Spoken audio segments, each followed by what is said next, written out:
अस्सलाम वालेकुम बच्चों।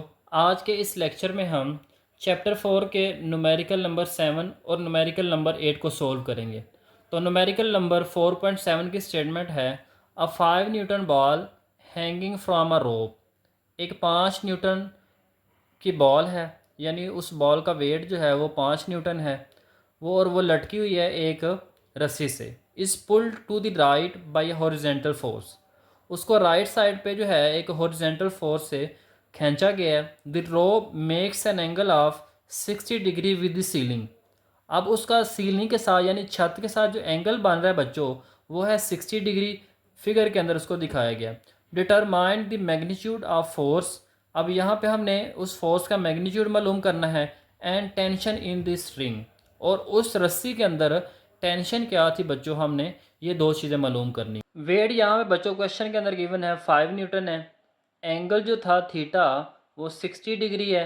फोर्स भी हमने मालूम करनी है और टेंशन इन द स्ट्रिंग ये भी बच्चों हमने मालूम करनी है।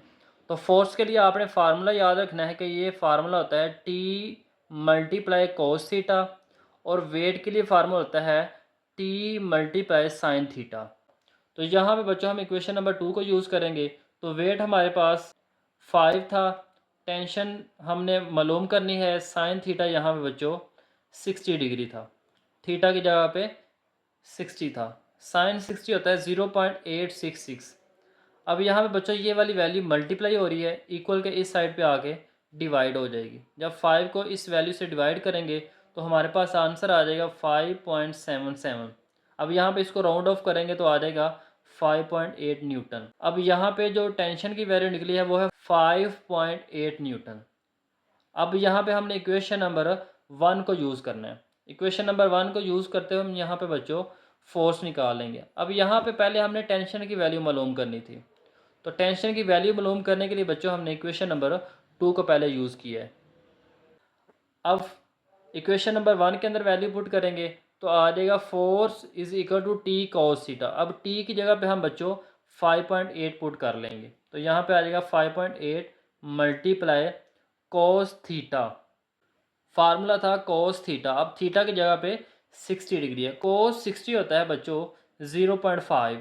अब 5.8 को कैलकुलेटर लेके 0.5 से मल्टीप्लाई करें तो 2.9 न्यूटन आ जाएगा। तो इस तरह से हम टेंशन इन दी स्ट्रिंग भी मालूम कर लेंगे और फोर्स भी मालूम कर लेंगे। अब न्यूमेरिकल नंबर 4.8 है a sign board is suspended by means of 2 steel wires.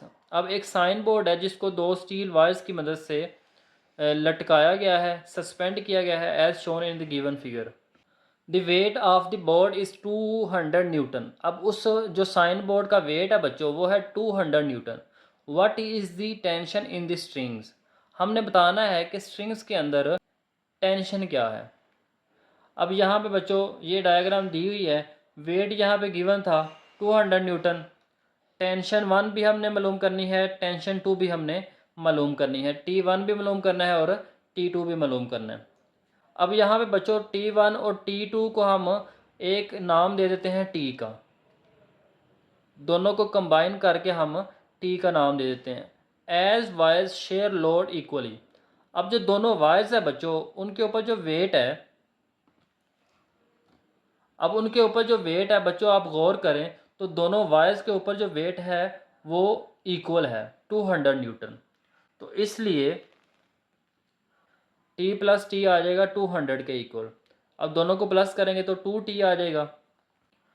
2 यहाँ पे मल्टीप्लाई हो रहा है, इक्वल के इस साइड पे आके डिवाइड हो जाएगा। तो 200 को 2 से डिवाइड करेंगे तो 100 न्यूटन आ जाएगा। अब बच्चों यहाँ पे ये जो T की वैल्यू आई है 100 न्यूटन, T1 भी 100 है और T2 भी 100 है। अब क्योंकि T1 और T2 दोनों ने इक्वली जो है ना लोड को शेयर किया था, तो इसलिए यहाँ पे जो वैल्यू T1 की होगी वही वैल्यू बच्चों T2 की होगी।